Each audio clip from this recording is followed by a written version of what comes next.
Hello, Markham.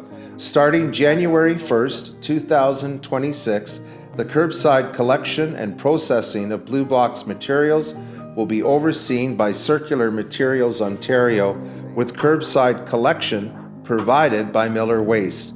Absolutely nothing will change with your weekly curbside collection.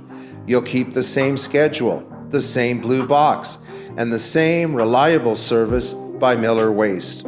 The only difference is that if you need a new bin or you have a missed collection, you will now contact Miller Waste directly. And here's the best part. You can now recycle even more items right at the curb. The City of Markham will continue to manage and operate clear bag garbage, green bin organics, and yard waste collection. Let's keep Markham clean and green. Thank you for doing your part.